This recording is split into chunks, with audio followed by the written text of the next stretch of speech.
thanks for this time together. May my words find resonance in this congregation with the all-pervading presence. Amen.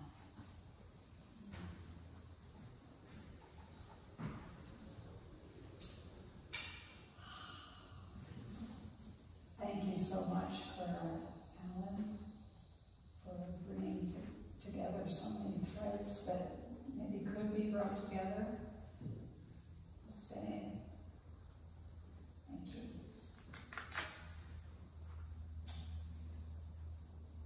I want to say that our opening music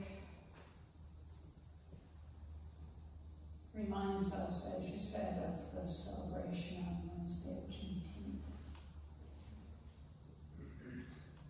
the day when some of the last enslaved people celebrated their emancipation and freedom. This song is very important to me. It's been very important in my journey. It's a song of hope and celebration.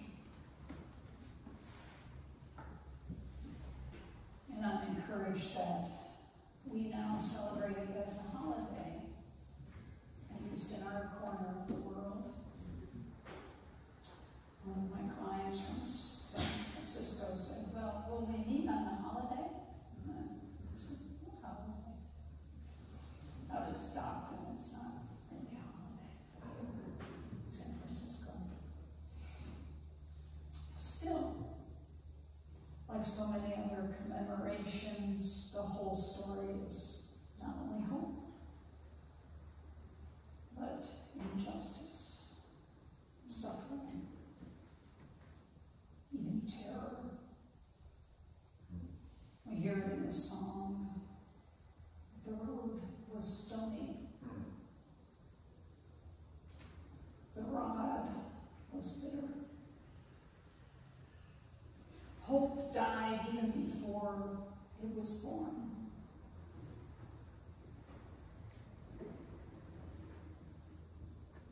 The question becomes, have we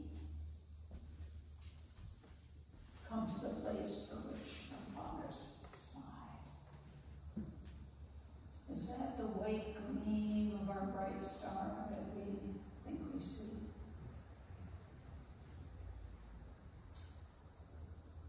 Well,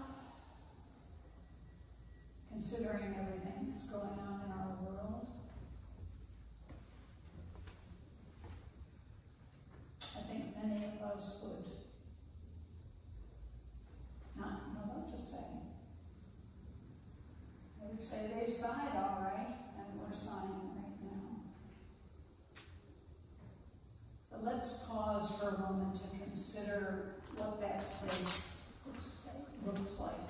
A place that our fathers were sighing over. Well, where is that bright star? Were our fathers sighing because they didn't know what to do? Some of them perhaps, but clearly many of our fathers did know what to do. And along with the mothers, they did it. Although the way had been watered by their tears, although the path was indeed covered with the blood of the slaughtered.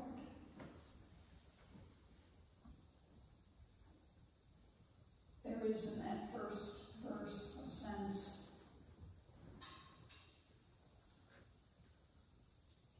that they, and indeed, we must march on.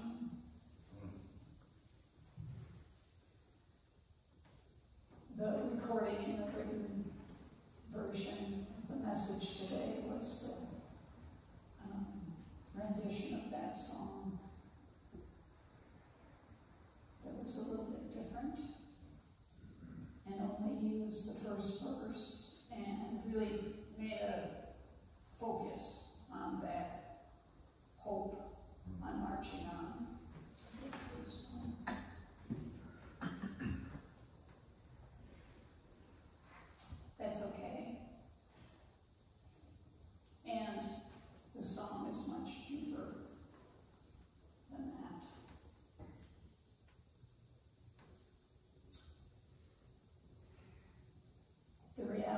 is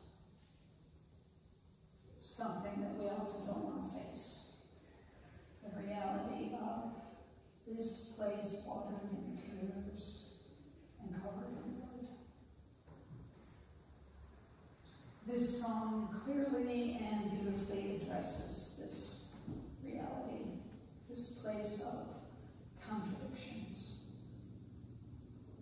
There is the sense of terror and sadness, as well as hope and commitment.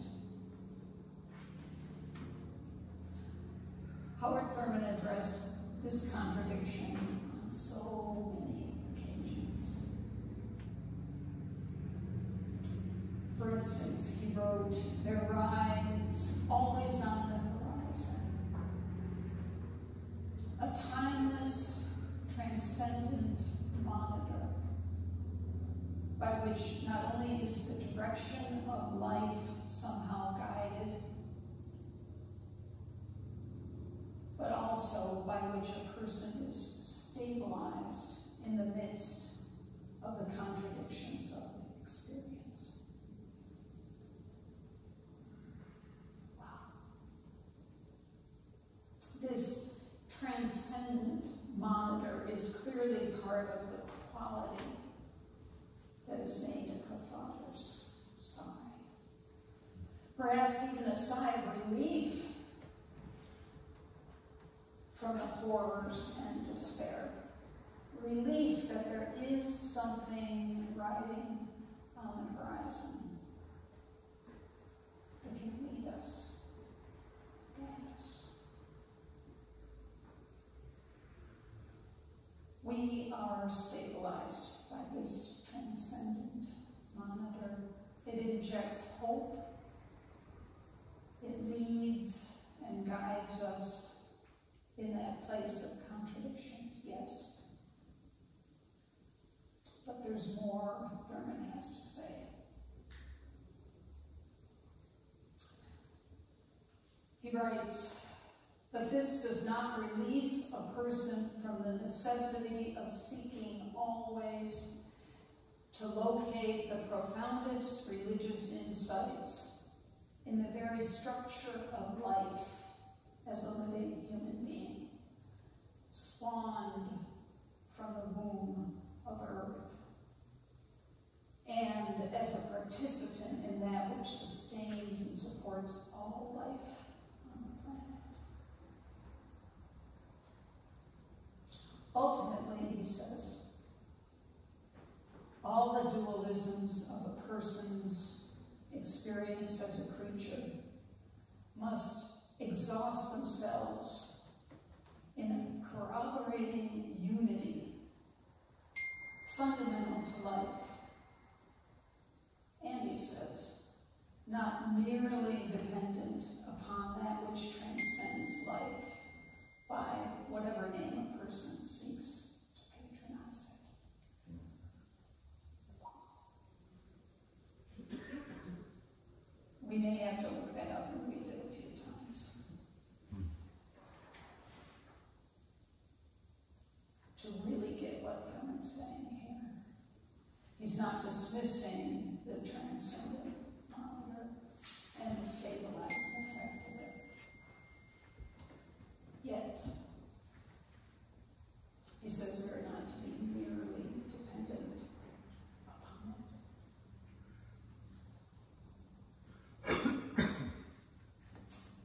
Well, always one to point out our connectedness and our responsibility.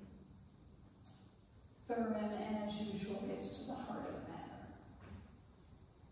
to the place for which our fathers sighed. He says that we need to seek for insight in the very structure of life. We are, he says, spawned from the womb of the earth and have a responsibility to all life.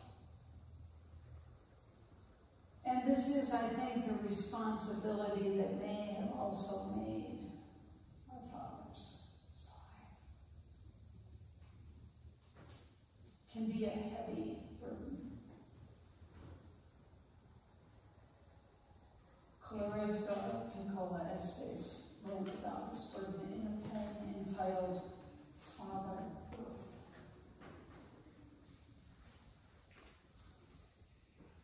There's a 2-million-year-old man no one knows. Mm-hmm. They cut into his rivers, peeled wide pieces of hide from his legs, left scorch marks on his buttocks. He did not cry out. No matter what they did, he held firm. Now he raises his stabbed hands and whispers that we can heal him yet. We begin the bandages, the rolls of gauze, the unguents, the gut, the needle, the grafts.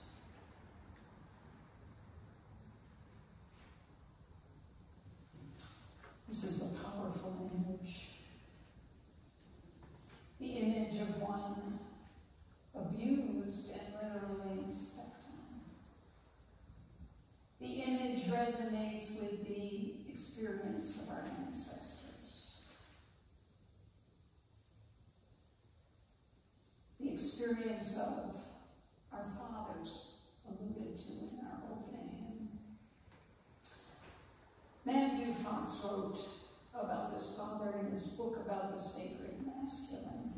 He says that we have clung to the metaphor of Father Sky so long we have forgotten to bring him back to earth.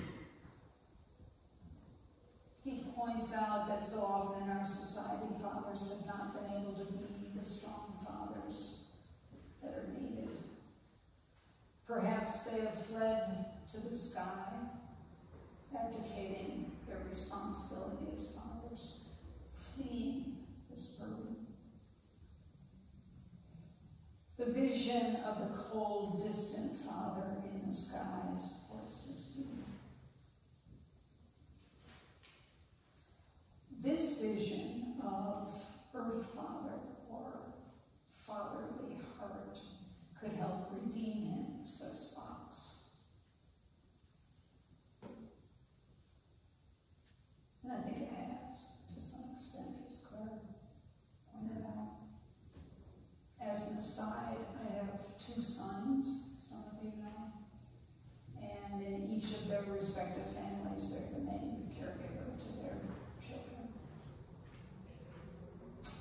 And I'm speaking with my brother this morning, and he's the main grand caregiver in his family.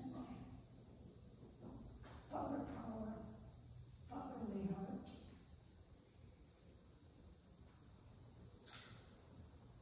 Further, this fatherly heart could help redeem the horrible burden of the history of humanity, the burden of patriarchy.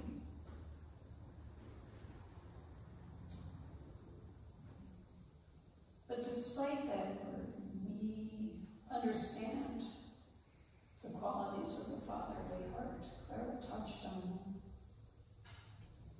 It's the father that's caring and loving, generous and encouraging.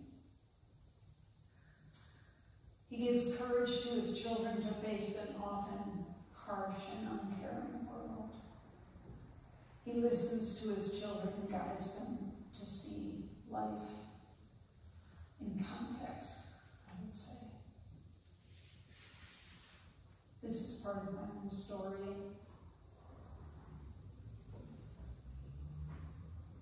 I've said this before, I have a father of all fathers.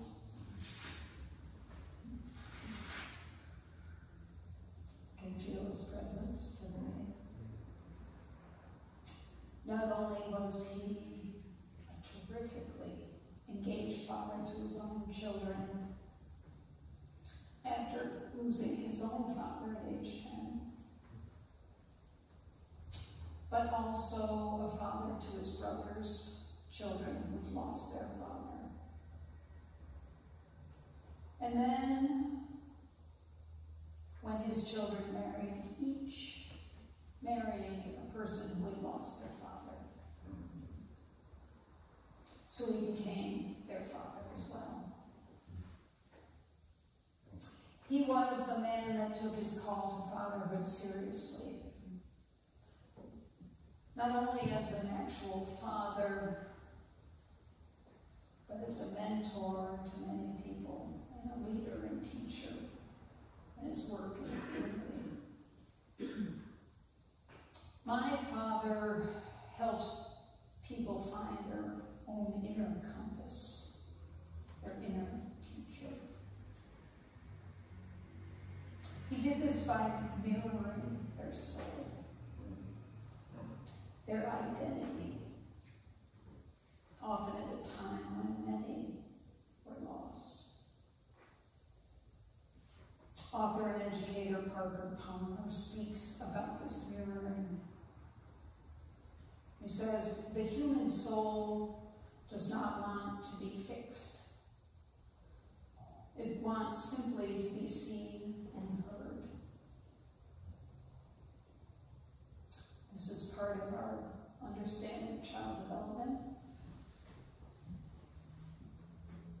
The interaction between the parent and the child has been described as mirroring.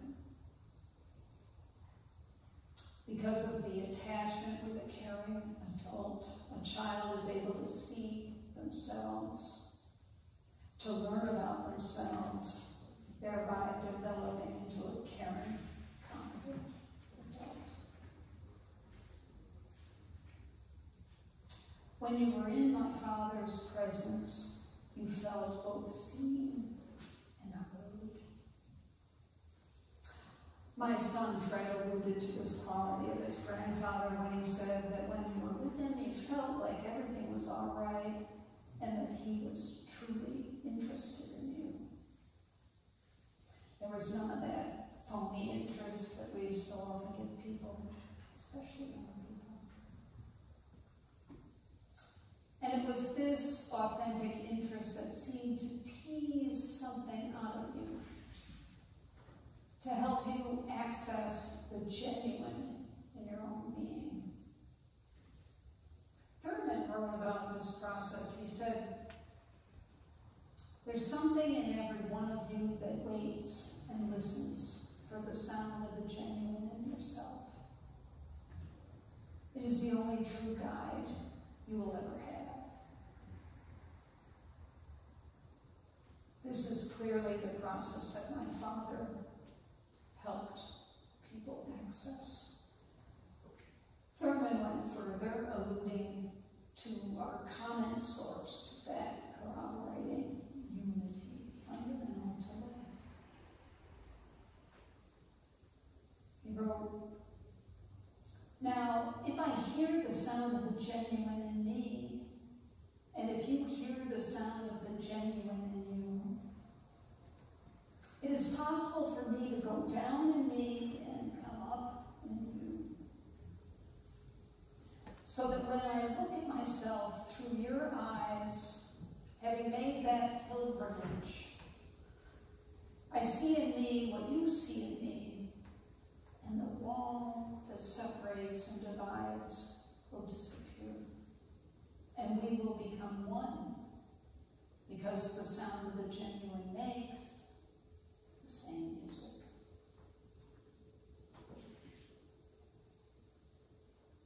Well, there's another person I know that embodies these qualities, Dr. Dorsey Blake. Like my father, he has spent his life mentoring young people, mirroring their souls, believing in them when they couldn't believe in themselves. I I know many who are listening today have been recipients of that guidance. I'm one of them. I wasn't even young. I've truly been able to hear the sound of the genuine in me through his mentoring and mirroring. I've been able to realize that Thurman was right. The genuine makes the same music. We are fortunate to have Dr. Dorsey Blake so close to us. He represents the fatherly heart to a degree rarely seen in this world.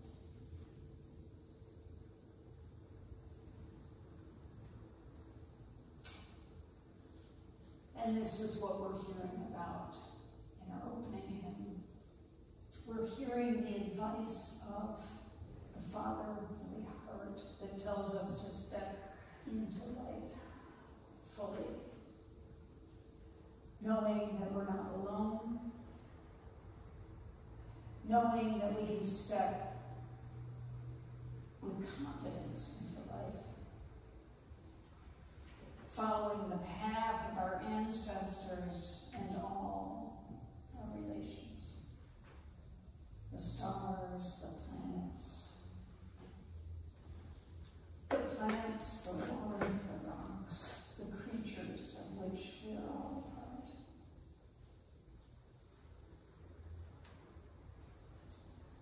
Ultimately, again in Thurman's words, we must come to that place where we can say with confidence that we're growing taller, that we are coming into fruition. We are growing tall enough to fit the crown that God has placed over our heads. We are indeed royal persons, tied to the idiom of everything that lives.